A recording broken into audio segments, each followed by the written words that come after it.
Hey everybody, I'm Josh from Artsy Morty Hobbies. This is my HO scale train layout. Pretty nice. I had built one about 7-8 years ago. It was a 8x4, about the size of that table. One single little area there, just basically that. And it was before I figured to start filming on YouTube. Well, you know, that needs to be pushed back. It gets kind of windy and open the garage. Things kind of get blown around. But this one I had to tear that one apart when we moved because I couldn't get to the door. This one I built in the garage. So when we do move again, as long as the trailer I'm getting is 8 feet wide, even if it's a flatbed, it'll work fine. We just carefully move it on that and be able to transport it. Of course, carefully cover it and everything, but at least I don't have to destroy it when I move it. Hopefully not for a little while. But yeah, that's why it's in the garage, so it can be moved at some point. I didn't build it modularly because I find that more difficult than I don't think it's impossible to get like 4 guys, lift it up carefully, or put casters on the legs, which I thought about doing, and get it to the trailer. No big deal. Anyway, so this is HO scale, has everything as far as, has lights, buildings, street, little town, little people, vehicles, houses. People doing stuff there. All kinds of things. I'm missing my locomotives. I had 5. I ended up selling them. 3 of them were actually really nice, but I sold them to help fund a remote control truck project, which I'll show you in a second. But it's fine. And this is pretty much ready to go. Everything does work. I just need a few locos to keep those cars moving again, right?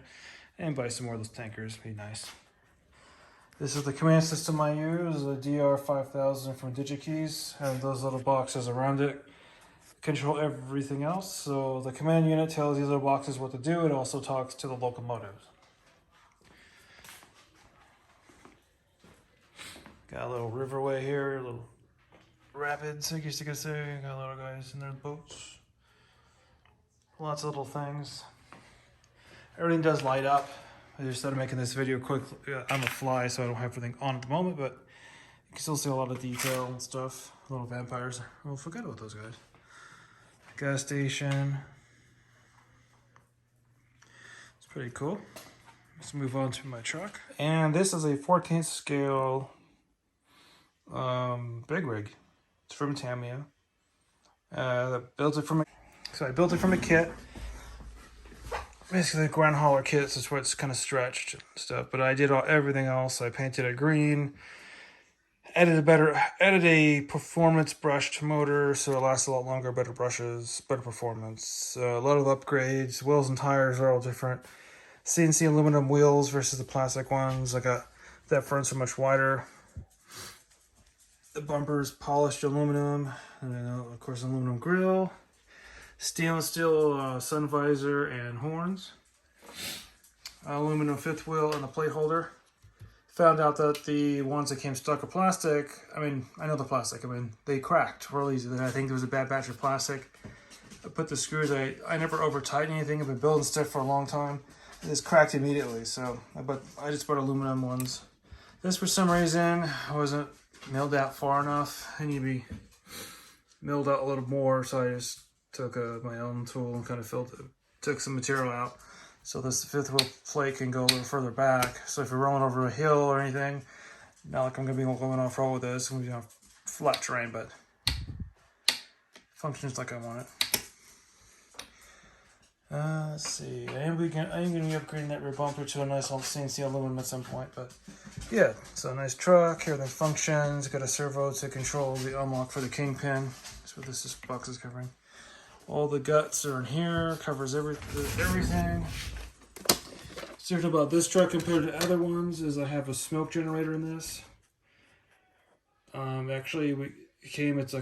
basically handmade. This guy makes them for RC boats, and then he ended up making smaller ones for RC vehicles, so I bought it.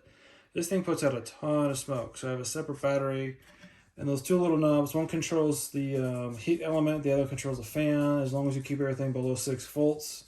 And that's why these are there too, to make sure you don't go over 6 volts. On either, it runs great. So it's got its own battery pack for that, and it has a ton of smoke. So I had to modify quite a bit, hollow out a lot of things, and I got some plastic tubing under there, neoprene tubing under there connects to that. And I actually got a fair amount of that smoke coming out of there. So it looks really cool when it's working. So it makes it look way more realistic. It was something I really wanted to do. It took a while to customize and get it to work, but everything so far is looking great. So down here is a fuel tanker, which is much larger than I thought it would be. So the first trailer, I got one of these trucks a couple of years ago, and I got the flatbed like wood trailer.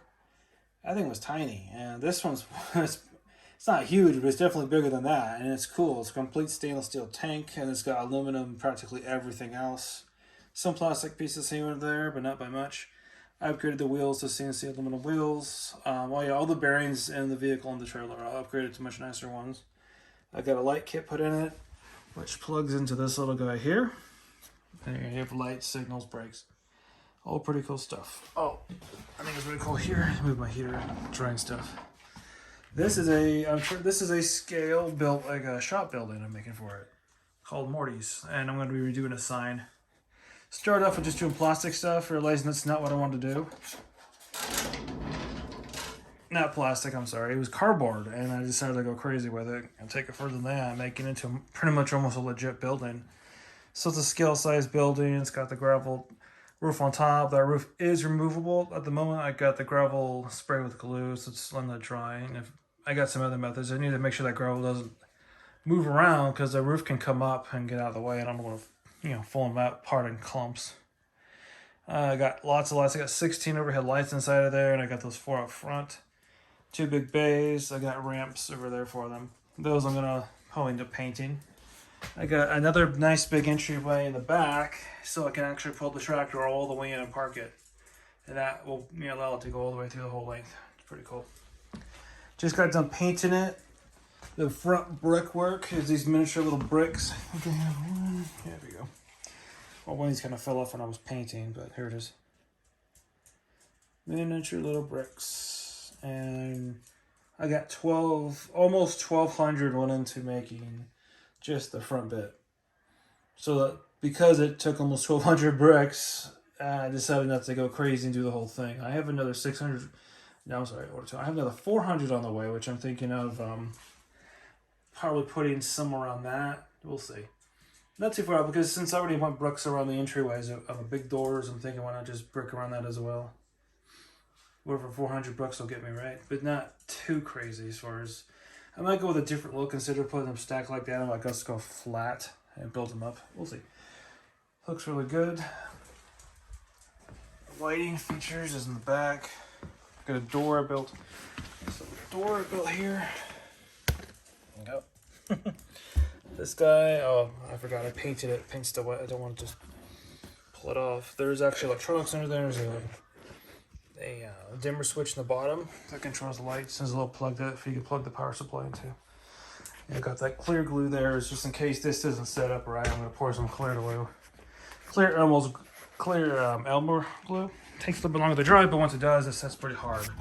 I got like a little pond thing that gets rock hard on my sets, so I'm not going to fill it to the top. I'm simply just going to put it enough where all that stuff will stay put, because when I want to remove the roof, I want it to come off. And yes, I know once I do that, I have to recut the roof out, but hoping it won't come to that. Different things. Previous projects. And anyone knows that when you guys do a lot of soldering, I highly recommend this command station. I'm sorry, it's called the solder station. It has nice big old transform. I don't take my word out. I think it's capacitors. There's some capacitors in there, but it works really well.